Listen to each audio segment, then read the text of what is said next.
consumers. It is no coincidence that the growth of modern tyrants has in every case been heralded by the growth of prejudice. This is a quote by Henry A. Wallace, who was FDR's vice president. He was a force to be reckoned with just as much as his boss, FDR. I love this.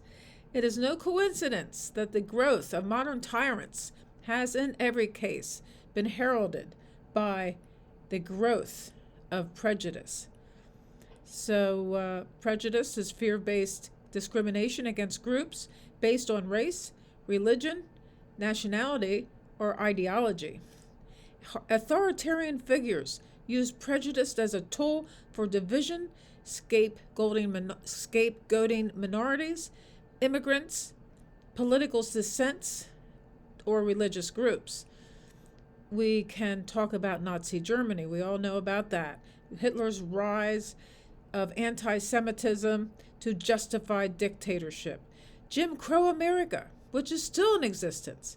The rise of segregation laws, disenfranchisement, and racial terror as tools for terror. The McCarthy era, how anti-communist groups fed paranoia and led to witch hunts and political repression. I know all about the McCarthy era because my mother was targeted. I am a red diaper baby. I saw that she was targeted as a communist, which she was just a Democrat. And this stuff is going on even today. Who is the enemy?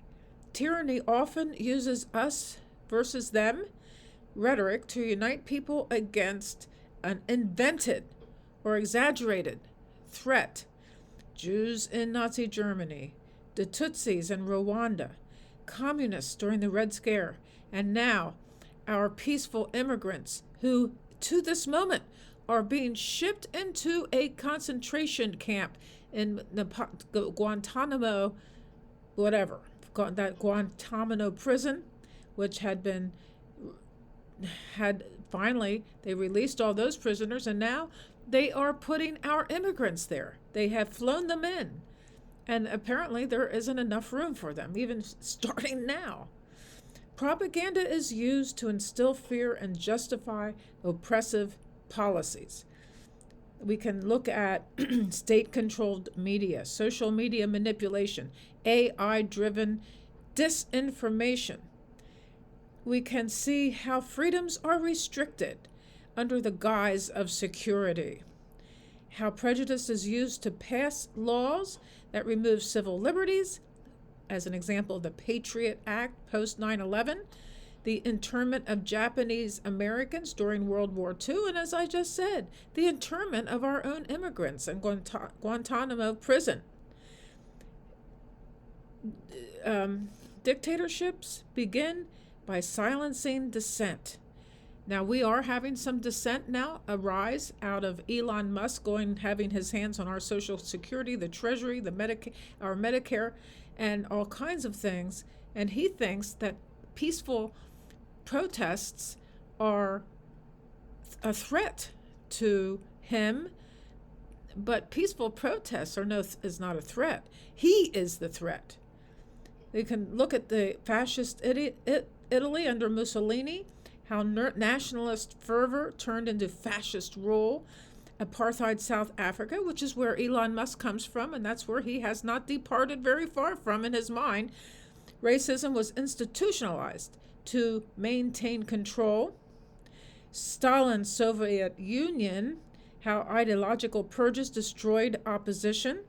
And contemporary echoes of examples from modern authoritarian regimes that use racial, ethnic, or ideological divisions to consolidate power. How is prejudice still used as a weapon in modern politics? Look no further than the administration of Donald Trump. He just hates everybody who isn't white. Xenophobia and immigration policies, religious and racial profiling, LGBTQ plus discrimination in legal and social spheres. Social media's role in spreading prejudice and enabling authoritarianism, but actually, social media has an opposite effect if it is trying to nurture love, brotherly love among all people. So there is that divide there in social media. The importance of critical thinking and historical awareness to resist these trends. The power of unity. Historical examples of movements that overcame prejudice, civil rights movements, anti-apartheid movement, and the importance of education, teaching history honestly to prevent repeated mistakes. But as we see, Washington, D.C. now wants to abolish the Board of Education, which would be teaching honest history. We can't allow that to happen.